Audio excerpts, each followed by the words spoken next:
तर वैष्णवी हगवणे मृत्यू प्रकरणानंतर राज्य महिला आयोग आणि महिला आयोगाच्या अध्यक्षा रुपाली चाकणकर यांच्यावर चहूबाजूंनी टीकेची झोड उठते। वैष्णवीच्या मृत्यू प्रकरणी महिला आयोगानं आपल्या कर्तव्यात कसूर केल्याचा आरोप केला जातोय। आता या आरोपांमध्ये राजकारण असल्याचा मुद्दा नाकारता येत नाही, मात्र तरीही हगवणे कुटुंबातील महिलांच्या छळा प्रकरणी महिला आयोगाकडनं त्यांना दिलासा मिळाला नाही, ही बाब देखील अमान्य करता येणारच नाही। आता राज्यभरातनं महिला आयोगाच्या अध्यक्षा रुपाली चाकणकरांच्या राजीनाम्याचीही मागणी केली जाते।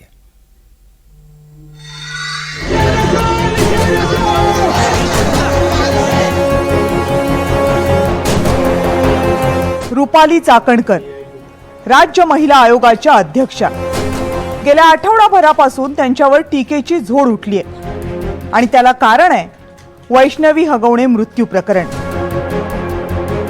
वैष्णवी हगवणे मृत्यू प्रकरणात पोलिसांनी अक्षम्य दिरंगाई केली। मृत्यूनंतर तब्बल 22 तासांनी पोलिसांनी FIR दाखल केला। वैष्णवीचं बाळ 6 दिवस त्याच्या कुटुंबियांपासून दूर राहिलं।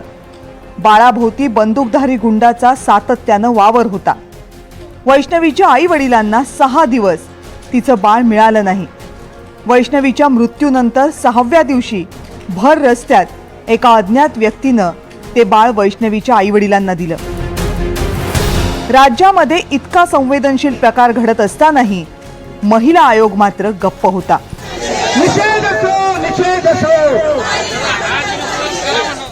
आणि म्हणूनच महिला आयोगावर टीकेची झोड उठतीये। पण महिला आयोगावरचा राग हा फक्त वैष्णवीच्या केस पुरता नाहीये। हगवणेंची मोठी सून मयुरी जगताप यांनीही महिला आयोगाकडे छळाची तक्रार केली होती, पण महिला आयोगानं त्यावर पोलिसांना फक्त एक पत्र लिहिलं। पोलिसांनी महिला आयोगाच्या त्या पत्राला आणि मयुरीच्या तक्रारीला केराची टोपली दाखवली। हगवणे कुटुंबाचा माज त्यामुळेच वाढला आणि शेवटी वैष्णवीचा जीव गेला। तक्रारीचं म्हणजे त्यांनी दखल नाही घेतली। माझं FIR दाखल केली, पण ती खूप लेट केली त्यांनी।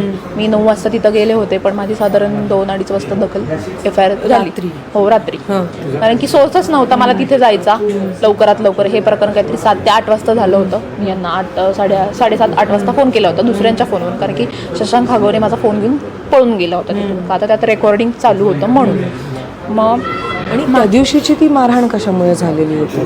त्या दिवशीची मारहाण ते त्यांचं काहीतरी म्हणजे माझ्या मिस्टर हो नक्कीच, कारण की जर त्यांनी तेवढी माझ्या बाबतीत जर दखल घेतली असती तर आज वैष्णवी नक्कीच आपल्यात असती सगळ्यांमध्ये। महिला आयोगाच्या अध्यक्षा रुपाली चाकणकर या राष्ट्रवादी काँग्रेसच्या नेत्या आहेत आणि हगवणे कुटुंबीय हेही राष्ट्रवादी काँग्रेसचेच पदाधिकारी आहेत। याच राजकीय दबावामुळे मयुरीच्या तक्रारीकडे दुर्लक्ष झालं आणि वैष्णवीच्या मृत्यूनंतर तिचे दीर आणि सासरे सहज पसार झाले असा आरोप होतोय। वैष्णवी हगवणे आणि मयुरी हगवणे ही दोन्ही प्रकरण पोलिसांना माहित असताना पोलिसांनी कर्तव्यात अक्षम्य कसूर केलेली आहे, आपलं कर्तव्य नीटपणे बजावलेलं नाही। त्यामुळे या हद्दीतले जे पोलीस अधिकारी आहेत यांना सुद्धा या प्रकरणात सह आरोपी केले पाहिजे आणि ते सह आरोपी झाल्याशिवाय या प्रकरणात भले भले तोंड उघडणार नाहीत, कारण मुद्दा एका वैष्णवी हगवणेचा नाही, मुद्दा महाराष्ट्रातल्या हुंडाबळीचा आहे। मागणी पण करणार आहे मुख्यमंत्री महोदयांकडे की अशाच व्यक्तीकडे तुम्ही द्या, कारण आत्ताच्या महिला आयोगाच्या अध्यक्षांना पक्षाची जबाबदारी आहे, महिला आयोगाची जबाबदारी। हे सगळं सांभाळताना कदाचित चारेवरची कसरत होत असेल त्यांना महिला आयोगाकडे आणि महिलांकडे, महिलांच्या प्रश्नांकडे वेळ द्यायला त्यांच्याकडे वेळ नसेल।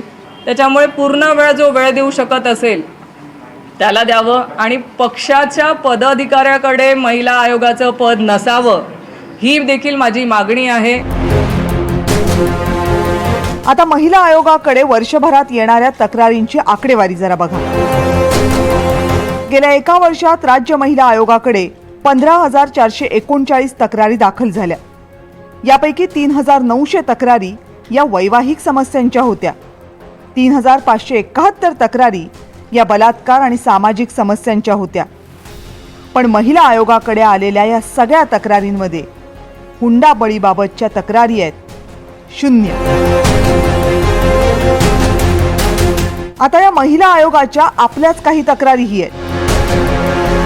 1993 साली महिला आयोगाची स्थापना झाली. स्थापनेपासून या आयोगासाठी फक्त 35 पदं मंजूर आहेत. या मंजूर पदांपैकी ही 10 पदं सध्या रिक्तच आहेत. कंत्राटी पदभरतीवर या आयोगाचा कारभार चालतो. आयोगाकडे अवघ्या राज्यभरासाठी समुपदेशक आहेत फक्त 3 आणि या महिला आयोगाचं वर्षाचं बजेट आहे 12 ते 15 कोटी रुपये. इतक्या कमी संसाधनांमध्ये राज्यभरातून आलेल्या तक्रारींचं निवारण सहज शक्य नसल्याचं महिला आयोगाचं म्हणणं आहे. पण इथे प्रश्न महिला आयोगाच्या क्षमतेचा नाही तर आयोगाच्या इच्छाशक्तीचा आहे. राजकीयदृष्ट्या सोयीच्या प्रकरणात आयोग भूमिका घेतं आणि आपल्या पक्षाच्या कार्यकर्त्यांना पाठीशी घालतं, हाच रुपाली चाकणकरांवरचा मुख्य आरोप आहे. वैष्णवीची जाऊने पण कंप्लेंट टाकलेली आहे मीडियावरती की महिला आयोगाला निवेदन दिला होता पण तिने आजपर्यंत काय काम केलं नाही. आणि माझ्याकडे पण इतकी कंप्लेंट आहे की जे महिला आयोगाने काम केलं नाही आहे त्यांच्या फक्त दाखवण्याच्या आहे की माझ्याकडे 35,971 जे केसेस आले होते पण त्याच्यावरती तुम्ही काम किती केला? काहीही काम झालेलं नाहीये. त्याच्यामध्ये मी पण एक आहे 6 कंप्लेंट दिले नंतर काहीही केला नाही. बरं ती मोठी सून उघड आता सांगते मयुरी तरी आजही रुपाली चाकणकरला काही शुद्धी येत नाही, शुद्धीतच येत नाही. महिला आयोगाच्या खुर्चीत बेशुद्ध बसली ही बाई. फक्त दररोजच्या म्हणजे जे सुषमा अंधारांनी एक वर्णन केलंय त्या वर्णनाला हिला बाहुली पण म्हणण्याच्या लायकीची नाही. ही मेलेल्या अंतकरणाने बसलेली आहे आणि बुद्धीवर काला पडलेला आहे या बाईच्या. चिल्लर म्हणाले, चिल्लर. निषेध आहे अशा बोलण्याचा. कोण चिल्लर आहे? अरे बाई, तुला शरद पवारांनी महिला आयोग दिला, त्यांच्यावर तू बेईमान होऊ शकते तर तू केवढी चिल्लर आणि थिल्लर आहेस हे दाखवून दिलंय. वैष्णवीच्या मृत्यूनंतर आता लोक रुपाली चाकणकरांना थेट प्रश्न विचारायला लागलेत. सांगा तुमची प्रतिक्रिया. ताई, असं होत नाही ना, मागच्या प्रकरणामध्ये पण असंच झालं. ताई, तुम्ही जर तुमच्या भूमिका संवैधानिक पदावरती म्हणून बोलणार नसेल असं होणार नाही ना. मग तुम्ही देऊन टाका तुमच्या. ते सांगतात तुमचे नेते येणार आहेत पक्षाचे, उपमुख्यमंत्री, सगळ्या गोष्टी समाजासाठी चालले. 2 मिनिटापासून बोलून टाका ना. त्या आमच्या भगिनी तुम्हाला इथे जाब विचारणार होत्या मयुरी प्रकरणामध्ये असू दे, इतर प्रकरणांमध्ये आम्ही बोलत नाही. समाज तुम्ही काय केलं? तुम्ही जर दिवे लावले असते तर आज ही वेळ आली नसते, हत्या झाली नसते. आती होत नाही मॅडम, दिलं पाहिजे, बोललं पाहिजे. आता आम्ही प्रकरणामध्ये 6 तास पोलीस स्टेशनला मयुरी होती. डॉक्युमेंट पूर्वी जुने 2024 यांचं बावधन ग्रामीणला होतं. ग्रामीणचे पौडचे बोलवले, बावधनचे बोलवले, पिंपरी चिंचवडचे बोलवले आणि हे हो बोलले म्हणून तुम्हाला तुमच्या ग्रामकामाला बोलायचं, मग तमुकला बोलणं हे बरोबर नाही. तुम्ही सांगितलं पाहिजे, गेलेल्या भगिनीला न्याय मिळाला पाहिजे. न्याय मिळवण्यासाठीच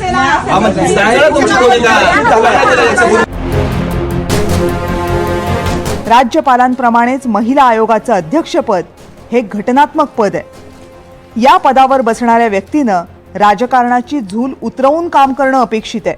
पण घटनात्मक पदावरील व्यक्ती ही सातत्यानं राजकीय मंचावर दिसत असेल, प्रत्यक्ष अप्रत्यक्षपणे राजकीय भूमिका घेत असेल आणि त्यांच्या घटनात्मक कर्तव्यातही राजकीय प्रभावच दिसत असेल तर मग आरोप होणारच आणि सरते शेवटी त्याचं उत्तर सरकारला द्यावं लागणार.